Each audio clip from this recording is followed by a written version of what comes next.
Nileshwaram doctor P K Rajan സ്മാരക school ക്യാമ്പസിലെ MBA വകുപ്പിന്റെ നേതൃത്വത്തിൽ നടക്കുന്ന ദേശീയ സെമിനാർ അയിങ്ങോത്ത് നക്ഷത്ര ഓഡിറ്റോറിയത്തിൽ ആരംഭിച്ചു. കേന്ദ്ര ഊർജ്ജ സഹമന്ത്രി KC വേണുഗോപാൽ സെമിനാർ ഉദ്ഘാടനം ചെയ്തു.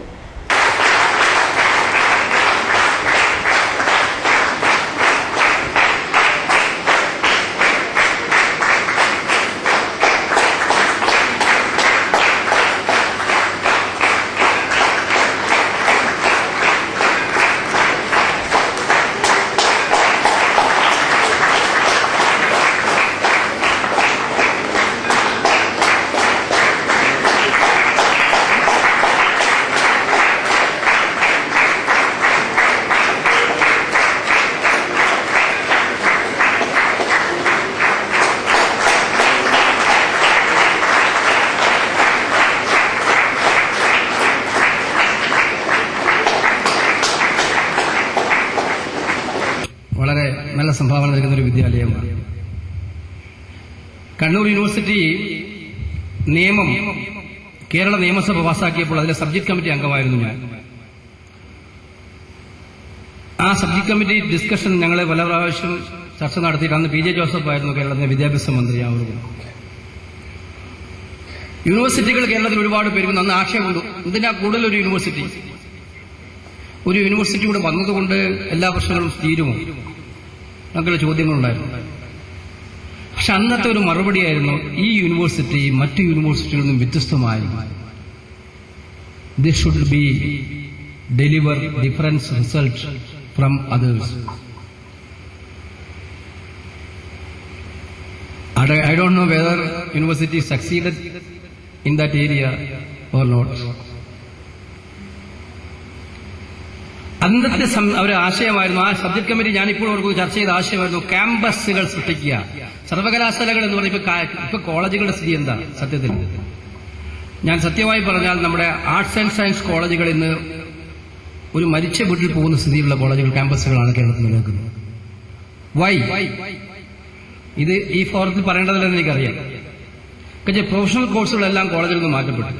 MBA പോയി, MCA പോയി, എഞ്ചിനീയറിംഗ് വേറെ,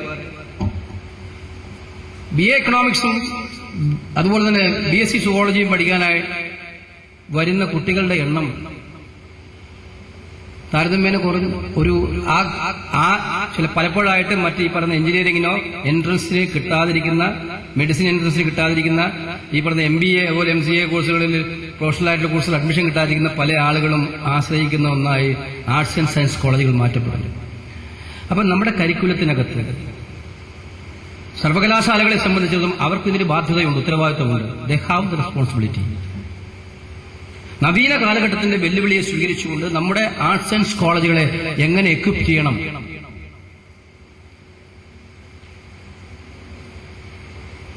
അതിനെക്കുറിച്ചുള്ളൊരു കാര്യമായ പഠനം കേരളത്തിൽ നടക്കുന്നില്ല എന്നുള്ളതാണ് യാഥാർത്ഥ്യം. UGC ശമ്പളം കോളേജ് അധ്യാപകർക്ക് കിട്ടുന്നുണ്ട്, നല്ല കാര്യമാണ്. എന്റെ ഭാര്യയും അതിന്റെ ഗുണഭോക്താവായതുകൊണ്ട് ഞാനതിനെ മോശമായിട്ടൊന്നും പറയുന്നില്ല. പക്ഷെ കിട്ടുന്ന ശമ്പളത്തിനനുസരിച്ച് ഞാൻ ചോദിക്കാറുണ്ട്, കിട്ടുന്ന ശമ്പളത്തിനനുസരിച്ചുള്ള ജോലി സർക്കാർ നിങ്ങൾക്ക് തരുന്നുണ്ടോ?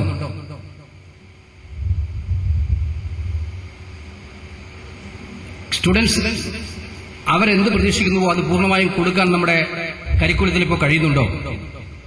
വർത്തമാനകാല വെല്ലുവിളികളിൽ ഇപ്പൊ ഞാൻ ഫോർ എക്സാമ്പിൾ നമ്മൾ എപ്പോഴും പറയാറുള്ളത് പോലെ IAS, IFS, IPS എന്ന് പറയുന്ന പരീക്ഷകളിൽ കേരളത്തിലെ കുട്ടികൾക്ക് വളരെ കുശമായിട്ട് മാത്രമേ കിട്ടുന്നുള്ളൂ. എന്തുകൊണ്ടാണ്? ലാംഗ്വേജ് സ്കിൽ കുറവല്ലേ നമ്മുടെ ആളുകൾക്ക്.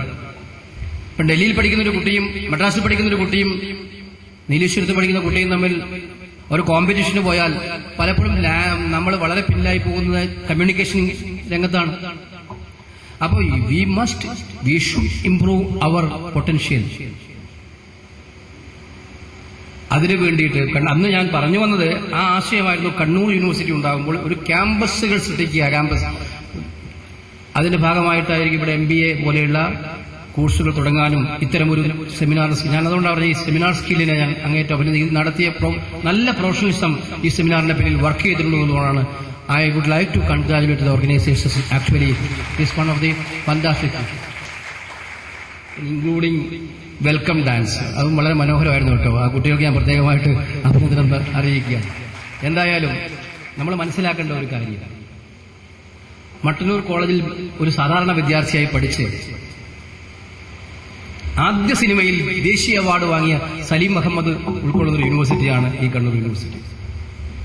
ഒരാദ്യമായിട്ടൊരു ഫിലിം എടുക്കുക, ആ ഫിലിം നാഷണൽ അവാർഡ്, എത്രയോ പരിണിതപ്രജ്ഞരായിട്ടുള്ള വർഷങ്ങളായിട്ട് ഈ രംഗത്ത് നിൽക്കുന്ന ആളുകളെല്ലാം കോമ്പീറ്റ് ചെയ്ത് ദേശീയ അവാർഡ് വാങ്ങി. സാധാരണ എനിക്കറിയാം, ഞാൻ വിദ്യാർത്ഥി സംഘടനാ പ്രവർത്തനം നടന്ന കാലത്ത് അദ്ദേഹം മട്ടന്നൂർ കോളേജിലെ ഒരു സാധാരണ ഫൈനാൻസ് സെക്രട്ടറി ആയിരുന്നു. മട്ടന്നൂർ കോളേജിൽ ഒരു വിദ്യാർത്ഥിയായിരുന്നു സലീം അഹമ്മദ്, ഒരു സാധാരണ വിദ്യാർത്ഥി.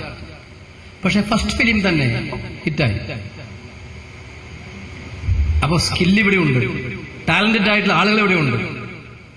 അത് നമുക്ക് ടാപ്പ് ചെയ്യാൻ പറ്റുന്നുണ്ടോ ഇല്ലയോ എന്നുള്ളതാണ് പ്രശ്നം. അത് ടാപ്പ് ചെയ്യണമെങ്കിൽ ഗാർഡിയൻസ് വേണം. ഇന്നത്തെ കാലത്ത് രക്ഷകർത്താക്കളില്ലാതെ ഒരു പ്രസ്ഥാനവും പുരോഗമിച്ച് കാണുന്നില്ല. അതുകൊണ്ട് കണ്ണൂർ യൂണിവേഴ്സിറ്റി ഇക്കാര്യത്തിൽ നമ്മുടെ ഇന്റലക്ച്വലായ വിദ്യാർത്ഥികളെ, അവരുടെ കഴിവുകളെ ടാപ്പ് ചെയ്യാൻ കഴിയാവുന്ന യഥാർത്ഥ രക്ഷാധികാരികളായി മാറണം എന്നുള്ള ആഗ്രഹം മാത്രം പ്രകടിപ്പിച്ചുകൊണ്ട് ഒരിക്കൽ കൂടി അഭിനന്ദിച്ചുകൊണ്ട് എന്റെ വാക്ക് അവസാനിപ്പിക്കുന്നു. നമസ്കാരം. ഇന്ത്യക്ക് സ്ഥിരമായ ഒരു സാമ്പത്തിക ഭദ്രത ഉണ്ടെന്നും ഇന്ത്യൻ മാർക്കറ്റുകൾ വിദേശ നിക്ഷേപം നടത്തുമ്പോൾ വിദേശ നിക്ഷേപകർ ഇന്ത്യൻ മാർക്കറ്റിൽ കണ്ണുവെക്കുകയാണെന്ന് കേന്ദ്ര സഹമന്ത്രി KC വേണുഗോപാൽ പറഞ്ഞു.